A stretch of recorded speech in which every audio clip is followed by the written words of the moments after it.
This video is going to overview the history of the vertebrate arm and shoulder girdle.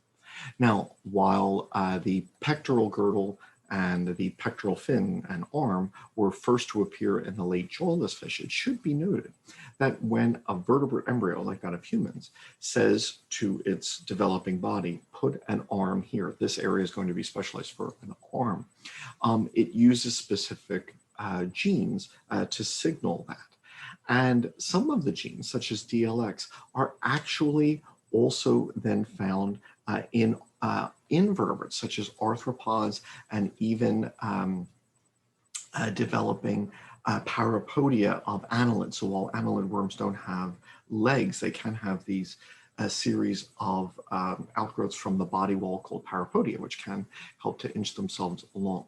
So the legs and arms of vertebrates are not homologous to that which we find in, say, invertebrates like arthropods. But that being said, before there were vertebrates, there were animals which were developing gene expression patterns which allowed them to signal that this area of the body wall was special, with the idea that this would then later be involved in the formation of limbs. When we look at the very first vertebrates and their modern descendants, the jawless fish, the very first jawless fish of the Cambrian period, 540 million years ago, had no pectoral fins like Mylocummingi and Hycoichthyes. There were no modern, there were no pectoral fins there, so no shoulder, no pectoral fins, which later would be developed into arms. And when we look at modern jawless fish which have descended from them, like lampreys and hagfish, there are no pectoral fins. Pectoral fins would develop in jawless fish. So tens of millions of years after the first jawless fish, there were then jawless fish which had bone in their heads, and they did develop pectoral fins. And so jawless fish were the only fish for tens of millions of years, and they did develop a number of new features, such as bone and pectoral fins. By the time we get to the very first jawed fishes, placoderms, acanthodians, and cartilaginous fish, there is now a new fin that the first jawless fish didn't have, the pectoral fin with a pectoral element. So here you would see the scapulocoracoid element of a shark, which anchors their pectoral fin. Now, while in sharks this is made of cartilage, it should then be remembered that in vertebrates, everything inferior to the skull, also a little piece of the clavicle, is a type of bone known as endochondral bone, that it begins as cartilage and then can be converted into bone. So, my shoulder girdle and arm was cartilage once as well. So here, this first appeared in the jawless fish, the late ones, but by the jawed fish, this was now standard to have a pectoral girdle to anchor a pectoral fin. As we look at the bony vertebrates, the osteichthyan fish, and we were to ask, well, what bones did they find would be composed here? The fascinating thing is that here in brown, if you were to look at a primitive bony fish alive today, or a bony fish from the fossil record related to amphibians, which I'll get to, notice that they have a scapulocoracoid element, and that this would continue then in amphibians and reptiles and mammals, our scapulocoracoid element. They possessed a bone known as a clythrum, which would then get reduced by reptiles and be lost in mammals, although the clythrum actually could form as embryos and then fuse as part of the clavicle. So that may be, that we retain a little bit of the clythrum in our clavicles. So here's then a clavicle which would become a part of the amniote shoulder girdle here. And then there was an interclavicle previously as well. So it should be noted that when we talk about what anchors a fish fin, it's not different from an amniote pectoral girdle. It has the same bones. Up here, if you're asking what are these about, a big difference between the shoulder girdles of fish and the shoulder girdles of the tetrapods is that the shoulder girdle of fish is anchored to the skull. All right, so fish, with a couple of exceptions, or at least one that I'll mention in a second, don't have necks because the shoulder is attached to the skull. And that's what these other bones here in blue and red and black are indicating. These are bones of the skull. And so if you were to look at the early bony fish from the fossil record, this is what their shoulder girdle would look like, which would here attach the pectoral fin. What would have to happen in order to change this into, say, the shoulder of an amphibian? Well, you'd have to lose all of those bones, which would attach it to the skull. So amphibians have a neck. But then the bones which are present in the shoulder of amphibians, they were already there. So you would just have to kind of change their orientation, their relative sizes, etc. The scapulocoracoid element then for a significant amount of time then forms two separate elements, a scapula and a procoracoid bone.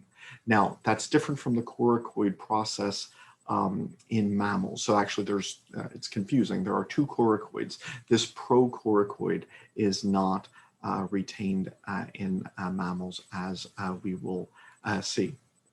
So as we get to mammals, here in aqua, there is a new coracoid element of the shoulder. The procoracoid is missing, as is the clythrum, but I'll get to that. One last point here is I had said that, the fish, they don't have a neck, but amphibians do. It should be noted that as we look at some of the Sarcopterygian fish closely related to tetrapods, so, in the Devonian, there were fish which already had lungs, and as I'll get to, they were evolving the bones of the pectoral fin, which match arms and legs. They actually did evolve that separation between the pectoral girdle and the skull bones. And so when these first amphibians come out, they have a neck. There is a separation between the pectoral girdle and the skull, but that actually evolved in the Sarcopterygian fish ancestors of the first amphibians. Okay, so just a couple. Let me go back to fish briefly before getting into the amphibians. And so here you can see fish can move a lot of different ways, and there's lots of different types of fins. Here's obviously a very odd form of movement in a fish. So, once again, when fish began, they didn't have pectoral fins at first, and that isn't necessary for fish, but we're going to pay a lot of attention to it because this is the structure from which arms are developed. Now, most fish are using their pectoral fins to steer through water, but pectoral fins can actually then anchor on the bottom and even then move along the bottom. So if you were to look at this shark is not an ancestor of amphibians, obviously, but look how it is using its pectoral and pelvic fins, not that differently from how a salamander would move, especially on the bottom of a pond. All right, so the arms can help to grab hold of a surface, but look at this shark. The S-shaped motion that a vertebral column allows works out well on a surface if you have these pectoral and pelvic elements which can kind of just grab the bottom and then you can push off from them. And so that's not just useful on land, that's useful on the bottom of the water as well. Okay, so as we get into the bony fish, there are pectoral girdles with the bones matching the pectoral girdle of the vertebrates on land. But now let's talk about the arm and leg bones. Do they have homologs in bony fish? Well, it should be pointed out that one of the things we have to do with the osteichthyan bony fish is split them then into two groups. And these groups go back to the beginning. So even by the late Silurian, early Devonian, there were already these two groups. The major kind alive today that makes up virtually all fish are what are called the ray fin fish, or the actinopterygians. And they had cartilage rays in their fins, and the muscles which move the fin are in the body wall, say like chest muscles. And so if I was a ray fin fish, I would have cartilage rays here, and it would be muscle movement in the body wall, which would then move that. Okay, so that's what most fish have. But there was this second group of fish, the sarcopterygian fish, which were never especially common. They're not common today, but they are, very important when we talk about the evolution of tetrapods. They have a series of bones. So these are the lobe fin fish. They have a series of bones running down their fins, and the muscles which move the fin are in the fin. So they're not in the chest wall, all right, but there are now muscles in the fin which can pull on these bones, which can move relative to each other. Later ones will have joints. Now, as I had mentioned, here we see a fish. It's not a sarcopterygian fish, but notice that fins can grab the bottom and be used to anchor on the bottom. But once we start getting into these lobe fin fish of the Devonian period, they become more and more like amphibians over time. They already had lungs, as do the lungfish of today. But we look at the bones of their fins, they have the same elements that we would find in the arms of amphibians.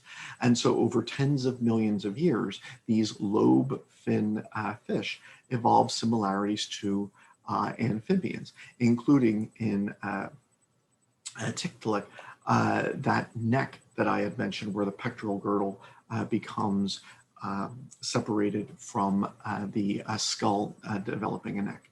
So that series of bones, which I had mentioned before, gets modified over that lineage of fish. And so by the time we get to say Eusthenopteron, we have a much smaller set of bones. But look, there's one element of the upper fin, and it's kind of L-shaped. That's the humerus.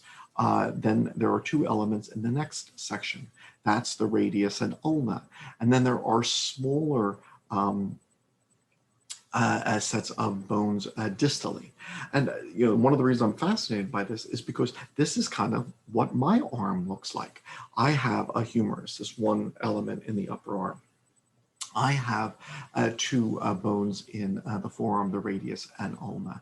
I then have little carpal bones from which the digits extend. Now, you could say, oh, okay, well, you can call that a humerus, is it? But if you were to compare the L-shaped humerus of these Devonian sarcopterygian fish, it's homologous to the humerus of the late Devonian amphibian. So if you look at holes for blood vessels, attachment for muscles, yes, they clearly match. My humerus looks different from that. It's much longer, it's got different muscle attachments. But if you compare the humerus of these middle Devonian sarcopterygian fish and the late Devonian amphibians, it's clear that they are homologous. Notice that some of these sarcopterygian fish actually had something approaching a wrist, where now, in addition to the humerus, the radius, and the ulna, you had these other elements and joints between them. And so even before fish came out onto land and became amphibians, there was a neck. The pectoral girdle was separated from the skull, and the fins had bones, a humerus, a radius, and ulna, and carpal bones. And so the arms of the earliest amphibians would just be modifications of those pectoral fins which the fish already had. So notice here that one of the big things that amphibians did was to lose the bones which support the gills. All right, and so as those opercular series of bones were lost, that is what allowed then this pectoral girdle to be separate from the skull. So a tetrapod shoulder girdle now has the same bones which we would find in a tetrapod, and if you look at this is Acanthostega, one of the first amphibians, and it has bones homologous to those of the fish of the middle Devonian. It has a humerus, it has a radius and an ulna, it has a number of small carpal bones, but interestingly, if you count them, not only does it have metacarpals and phalanges, but there are 8 digits. So Acanthostega had 8 digits.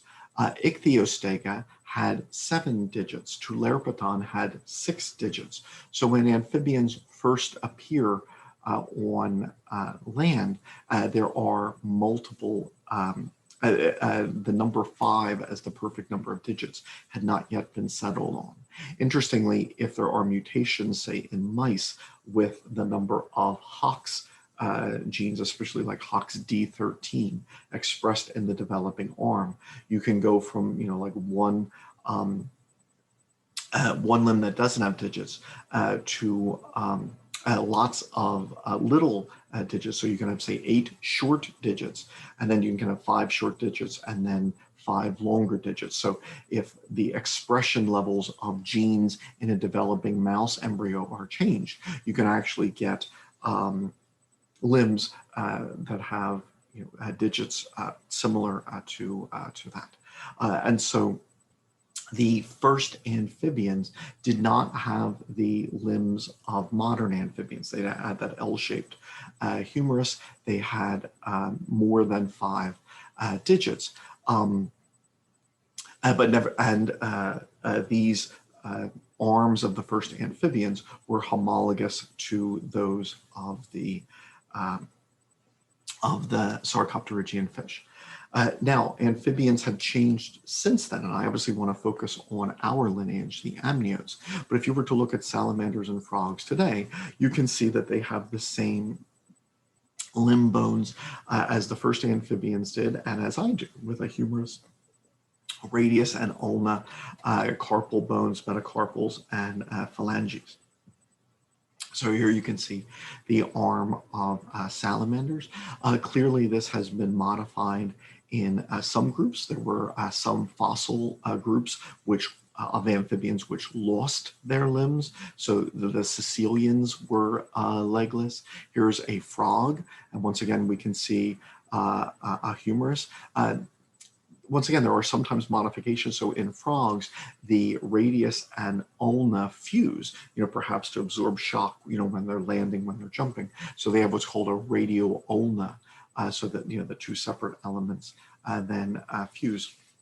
So amphibians have modified their limbs in different lineages since the first amphibians. So some amphibians stay aquatic their entire lives, and therefore, the limbs, while useful at, being on the ground, can also be used for swimming.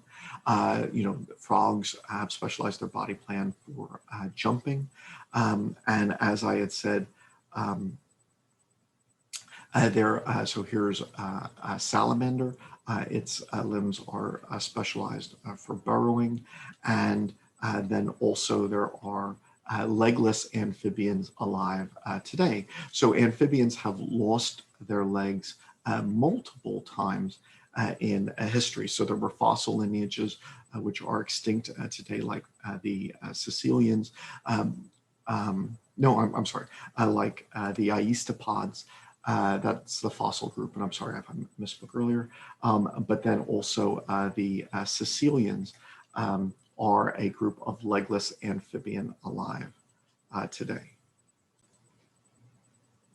And so here you can see a frog, but in the next frame here you can see a modern amphibian. There are three groups of amphibians alive today: the frogs, the salamanders, and the caecilians, which live in more tropical areas, and they are legless. And so once again, caecilians are legless amphibians today, which have lost their arms, and there were different groups in earlier in the fossil record.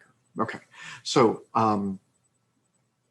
I'd like to now proceed into reptiles, which are amniotes. Amniotes are the groups of birds, mammals, and reptiles, and consider any changes that they have made. The most dramatic, or at least the most dramatic change we see in modern reptiles, excluding birds, is that of turtles. Because if you were to look at turtles, you see something very odd. Here, the shoulder girdle is inside the shell, whereas in all other tetrapods, the shoulder girdle is outside the rib cage. So the turtle shell is made of different elements, thickened ribs, and then dermal bones in the skin. But obviously here now the shoulder girdle is inside the rib cage. So how did that happen?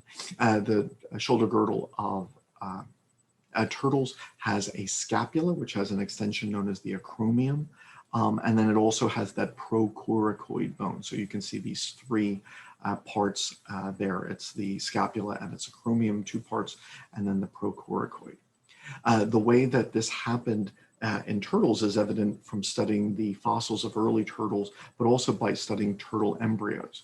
Because if you look at in a normal amniote, once again, the scapula is forming on the outside of a rib cage, and here's the arm, and then some muscles, like the serratus anterior.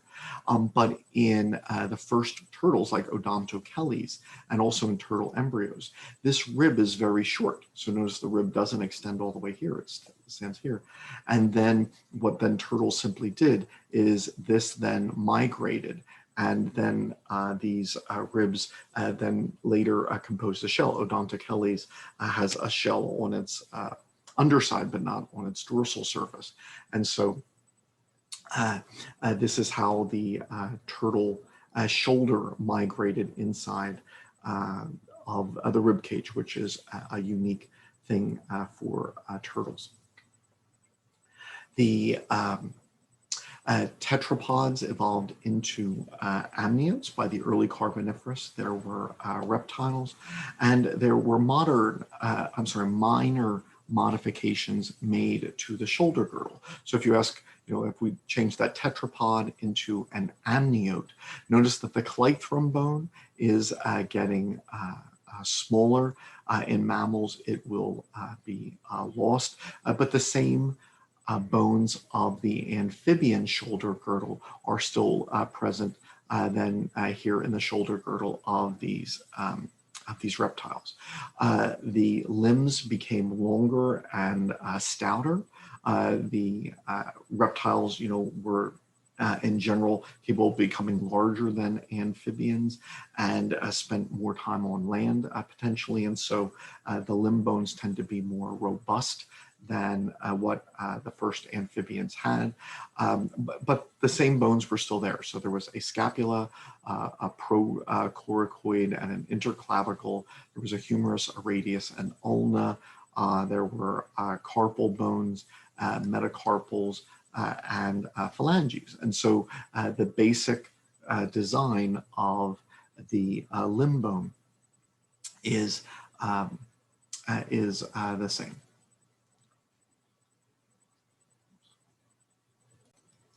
Now, there were so many lineages of reptiles, and if we ask what happened to the different lineages with regard to the shoulder girdle and the arm, well, it varied, and some actually modified their limbs for flight. Most notable is that of the pterosaurs. This was the first group of vertebrates to fly. And if you were to look at a human arm or a basal reptile, they're, all the same bones are in this flying pterosaur. And so they have the same bones as I do. The one big exception is that the fourth finger is greatly elongated to support a wing membrane, which would then go to the body wall. And so to make a wing, one doesn't need different bones than one found in an arm. One would just have to modify them. Pterosaurs modified it one way. Birds would modify it a different way. So if you were to look at the wings of an early bird compared to the hand of a dinosaur, notice the same bones are there. So to make wings, new bones were not needed. The first wings in birds were simply modified arms. Now, because birds, there's a lot of special things going on, I'd actually like to revisit birds at the very end. Other groups of reptiles modified their limbs differently. So some limbs were actually then modified to become flippers for marine life. There were a large number of amniotes which evolved into aquatic animals, just as there are aquatic turtles today, including sea turtles. There are penguins, which don't use their wings to fly, but rather to swim. There are whales and otters and swimming mammals, and there were aquatic reptiles, multiple groups that separately modified their limbs to become flippers. And so if you look at what we see in fossil lineages is that there were, originally the design of the limb was fairly standard with, a radius and ulna, carpals, etc. But that often what happened afterwards is that extra bones were added, extra carpals, extra phalanges, and they were modified to form flippers. And this happened in different lineages. So reptiles known as ichthyosaurs modified their arms to become flippers, and reptiles known as plesiosaurs modified their arms to become flippers. And so over tens of millions of years, the arm has been modified in multiple ways for flight in birds and pterosaurs, for swimming. Many other lineages certainly modified their arms, but to a lesser degree. So when we look at the first crocodiles, they were capable of bipedal locomotion, not very efficient, but nevertheless bipedal locomotion. And the first dinosaurs were bipedal.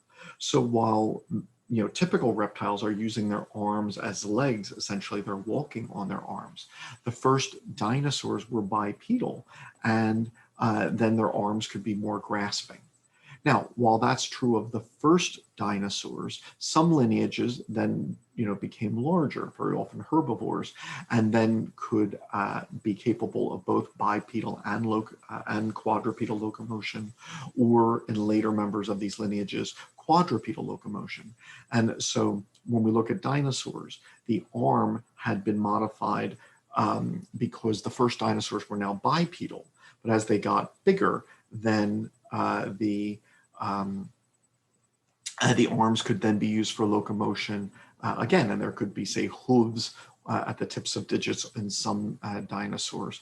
But the key thing is these are all modified versions of the same ancestral structure. So when we look at limbs, whether it be a pterosaur, an alligator, or a dinosaur, you will see a humerus in the upper arm, a radius and an ulna in the lower arm, carpals, metacarpals, phalanges. And so even though you have distinct functions in a swimming turtle or a crawling, lizard or a bipedal dinosaur like Tyrannosaurus rex.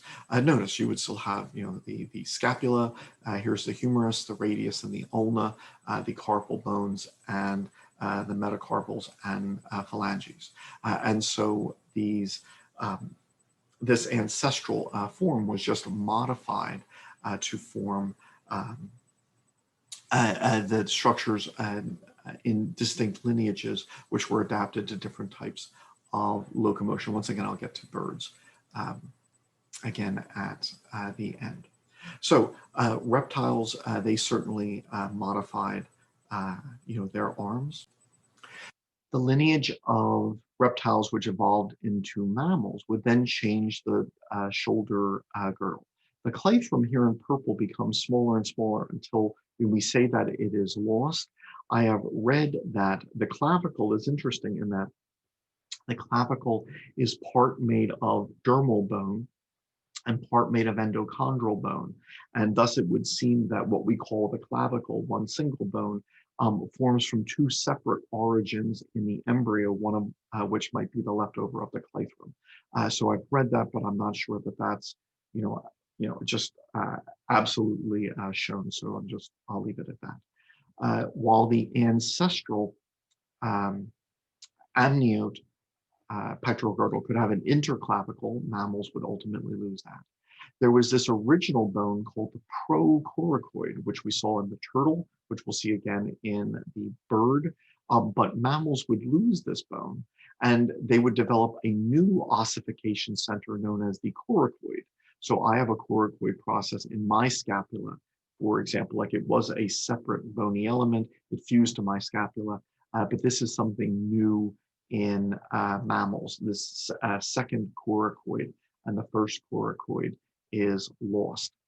Now, mammals evolved, and so they would evolve from synapsid reptiles like this one, like the Dimetrodon here. So this would have a more primitive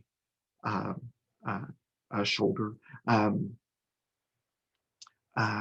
And as the shoulder girdle evolved, notice here, by the time we get to therapsids, things are changing. So when you look at a salamander or a lizard, the arms and legs aren't that big because the arm is essentially meant to like grasp the ground as like a holdfast.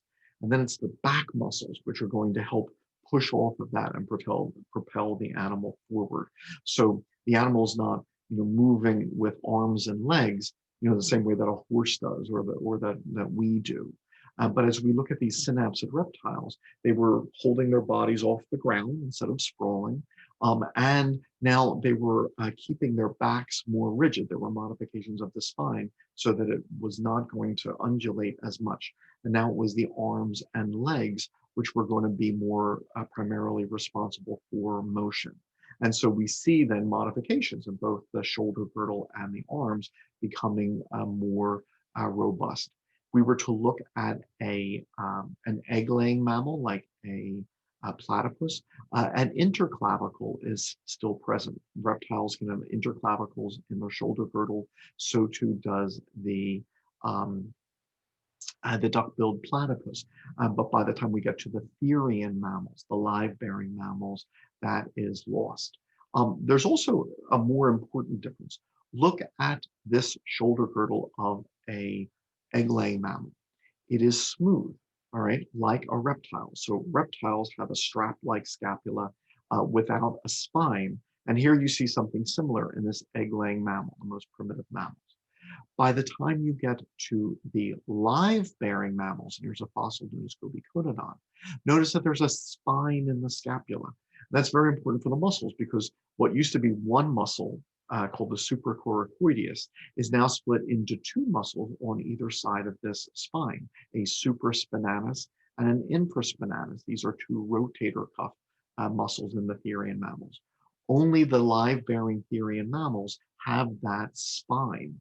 And so here you can see that there are these gradual changes in the pectoral girdle of mammals as they go along. So here you can see an opossum. Once again, it's a live-bearing therian mammal, and it has the same bones as a human would. All right, so opossums and we have the same, bones. A scapula, a clavicle, a humerus, a radius, and ulna, carpals, metacarpals, and phalanges.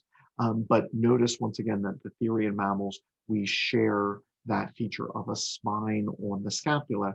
Here you can see the cat. Now, obviously, different lineages have modified, these bones. So here, look at a cat. See how small the clavicle is? The clavicle is minor now because cats want to run and to throw their arms in front of them, and a big clavicle would get in the way. And so the clavicle can be reduced or even lost in some mammal lineages. We mammals I'm sorry, we primates like to hang. Having a clavicle is very good for hanging.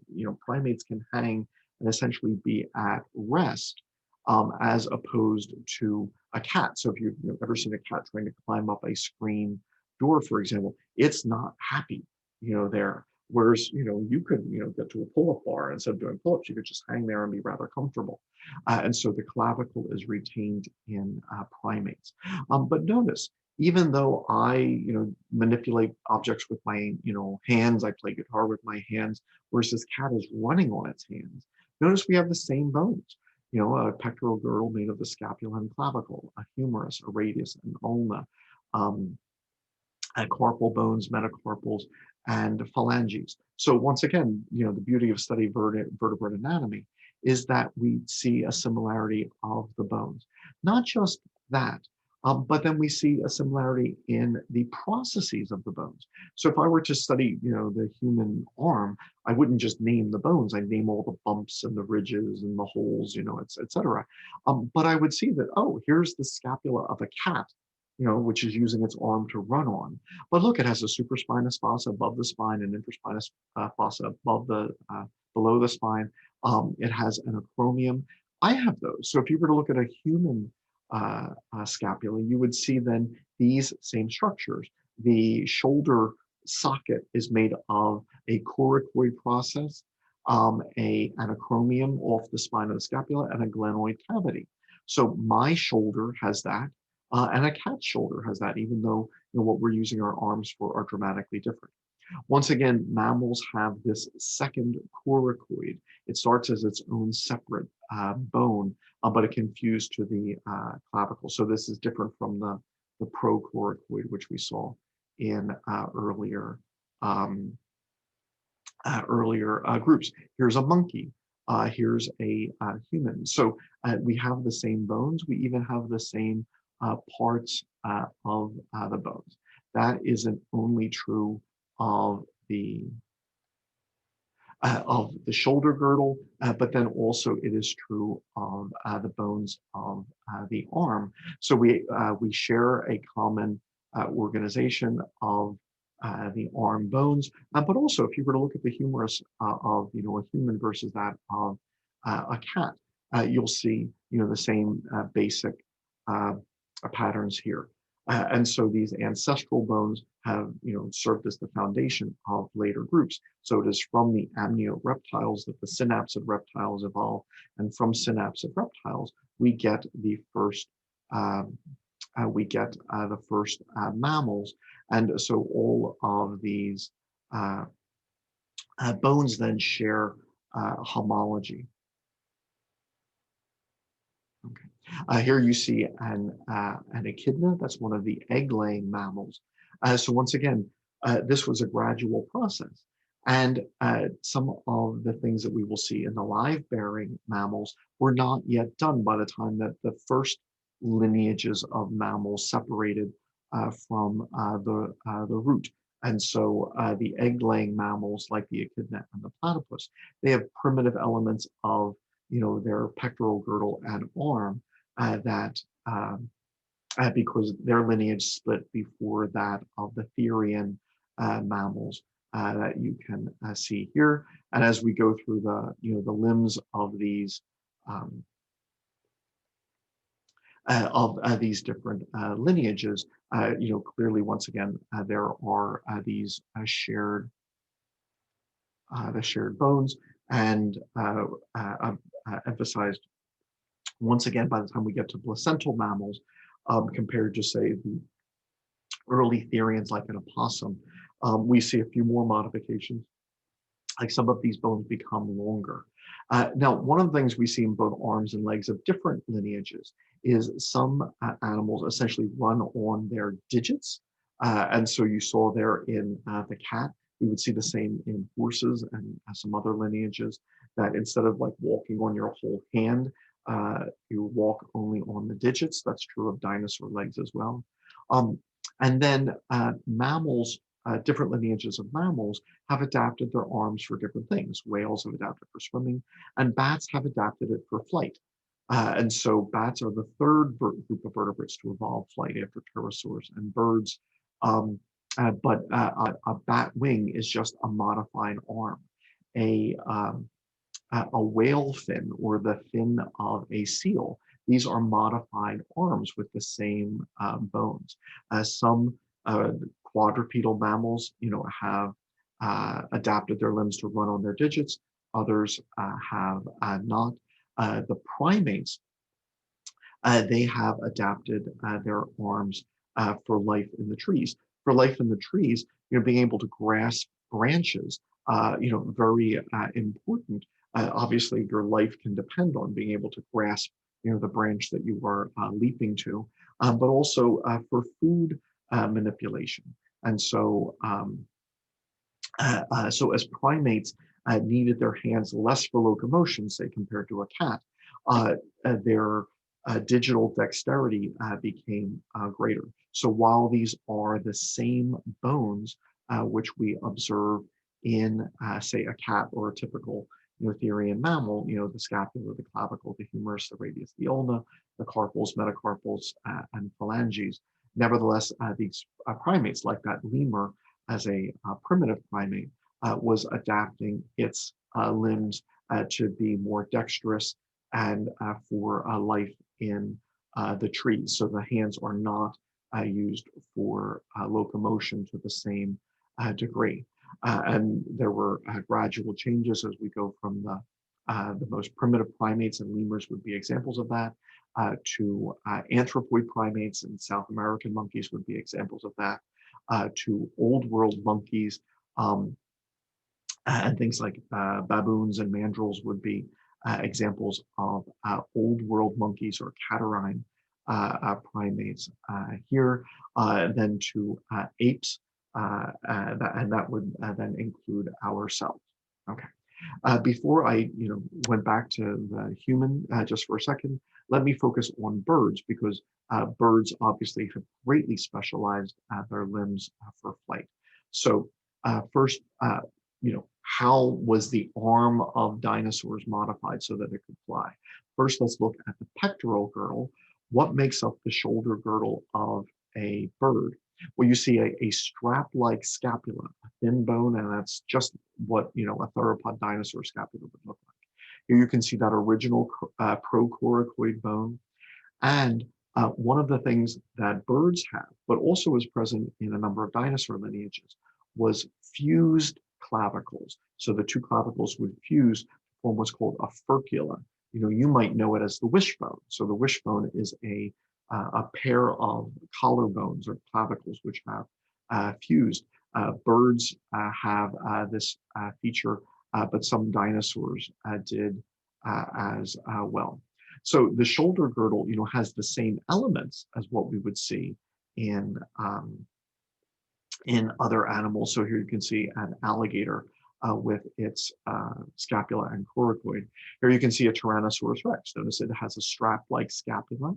It has the procoracoid, and it would have a clavicle. And T-Rex did not have a fused clavicle, but some did, like Allosaurus and Velociraptor. The clavicles would fuse to form a furculum.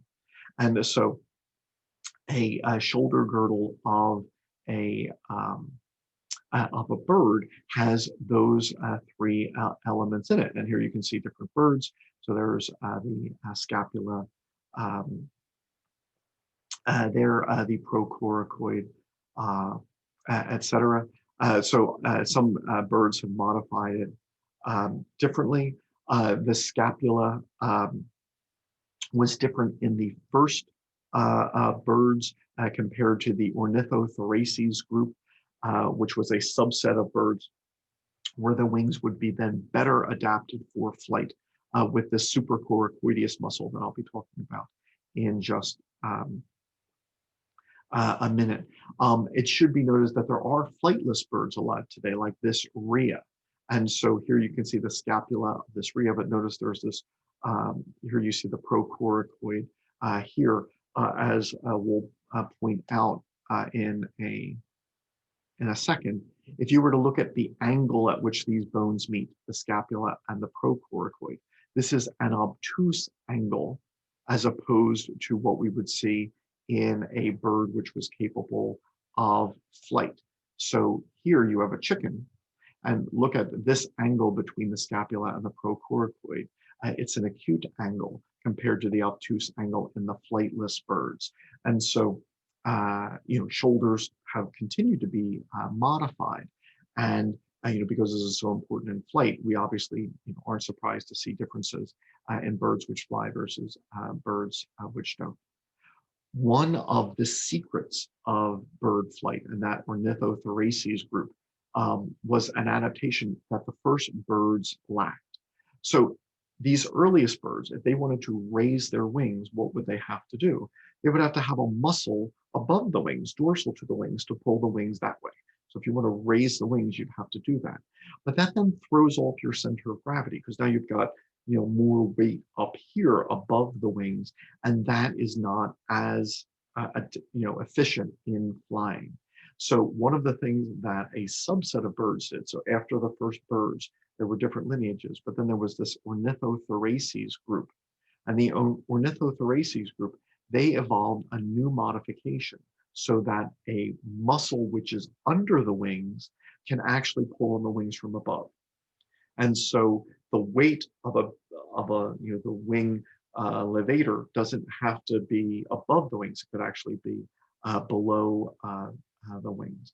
And with this new muscle, birds could now take off much more quickly. So if you take the big chest muscles, so obviously most of the chest muscles of a bird is a pectoralis complex, what we have. But underneath that is the muscle I'd like to talk about for a second, called the supracoracoideus. We have that as mammals, although it splits on either side of the spine of the scapula. So this is what becomes the supraspinatus above the spine and the infraspinatus below the spine. So this becomes two rotator cuff muscles in the theory in mammals. But here we have it in birds. Notice it's under the wing, all right? But where does it attach? Well, it has this tendon, all right, which then follows a canal along where these three bones meet. Remember, there's three bones here: scapula, procoracoid, and the furcula, the fused clavicles. So the tendon follows a canal here, the tendon of the supracoracoideus. And then it goes through a hole, the triosseal foramen. Triosseal refers to these three bones: scapula, procoracoid, and furcula. So where these three bones meet, there's a hole. And the tendon of this muscle goes through that hole. And because this muscle, even though it's beneath the wing, the tendon is now going through the hole and attaching to the wing from above. So this muscle does pull on the wing from above, even though the muscle itself is below the wing. And that is just a great adaptation, changing the center of gravity of a bird, making its flight more efficient. So if you were to look at the skeleton of a bird, which we'll have just in a second, you'll see a triosseal canal, and then a triosseal foramen, a hole through which the tendon of the supracoracoideus muscle inserts. So here you can see in a bird, the procoracoid, the scapula, the furcula, three bones, and then there's a hole where they meet, a triosseal canal. And this tendon of the muscle goes through that hole, but now it can pull on the wing from above, even though the muscle is below the wing. And so this was one of the changes that the Ornithothoraces group of birds made that makes them much better flyers than what the first birds would have been. So that's the pectoral girdle. If you were to look at the arms of the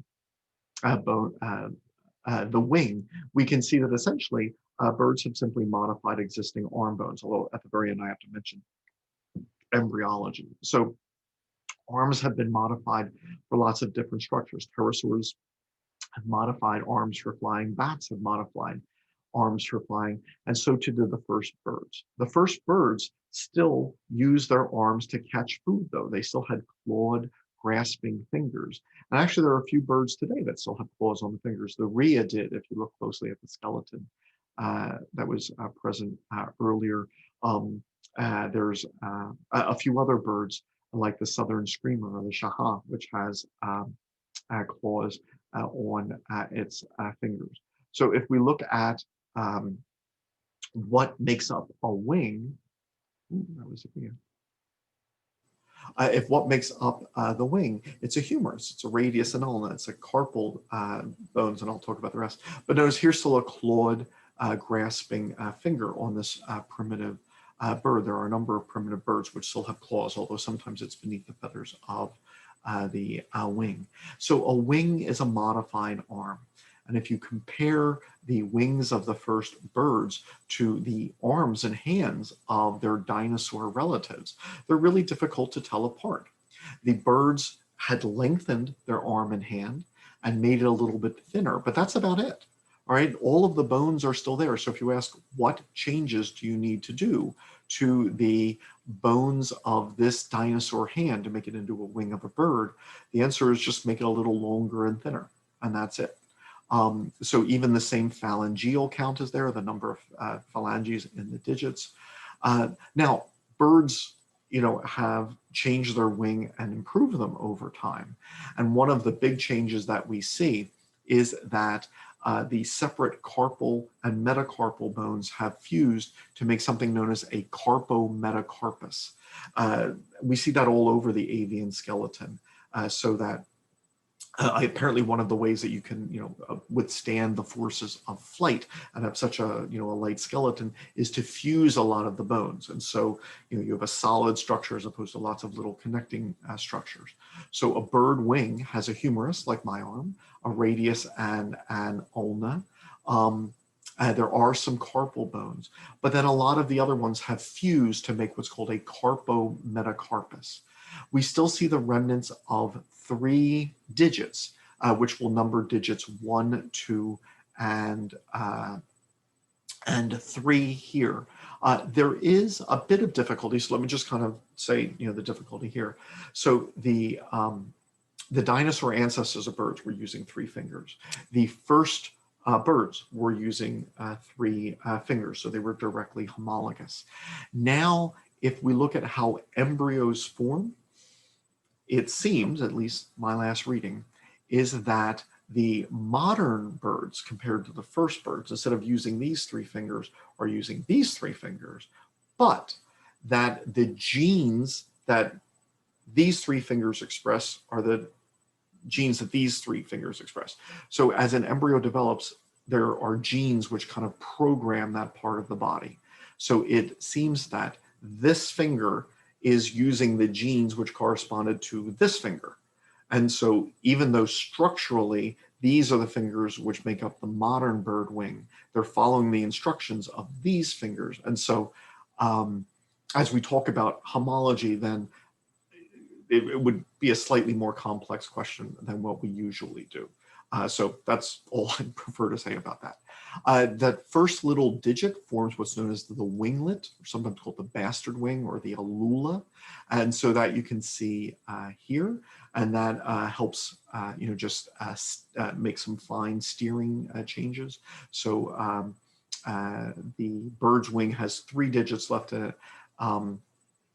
And the alula, or bastard wing, is from digit 1, and that first appeared in the Ornithothoraces group. Here you can see that southern screamer, or shaha, and notice that it still has prominent claws on the tips of its fingers. Here's a rhea. Notice it has a claw on its fingers. I was once dissecting an emu that had died by the side of the road. And I had noticed that it had a tiny claw on its fingers, although it was hidden within its feathers. And I have read that other birds, like herons, could have little claws that you just typically don't see because they are hidden underneath their feathers. Okay, so the arm is homologous as we look across, the tetrapod groups. And so, essentially what has happened is that the wings of the first birds simply modified the arms of dinosaurs, and that over the 100+ million years since the first birds, then these have been modified further to become the wings of the modern birds. And then one of the important things, as we just consider all of this in the bird, is that this changed the center of gravity, and they got better at being flyers over time. The first birds probably would have had to, take off from a run or like jumping out of a tree, where later birds were much better at powered flight and taking off from a standstill. And once again, arms and shoulders have been modified over tens of millions of years. Here you can see the first bird. Its wings are essentially really long hands, but the hands still had claws and were capable of grasping. So what I do in my courses is in comparative vertebrate anatomy, obviously the evolution of the vertebrate structure is important, but then obviously being humans, we would like to focus on humans. So I'd like to just point out that I have another playlist that focuses just on the human scapula, clavicle, humerus, and here I go into much more detail about naming all of the the muscle attachments, the individual carpal bones, etc. And so if you wanted to proceed from the evolution of the vertebrate arm into this special human arm, obviously I have a separate set of videos on that. So the wonderful thing about studying vertebrate anatomy is just the homology, the shared ancestry, which leads to the similarities between traits, going back to the very first pectoral elements and pectoral fins in early fish, almost 400 million years. Almost 500 million years ago. The arm has been modified for swimming, for flying, for quadrupedal locomotion, and for great digital dexterity, manipulating objects in bipedal organisms.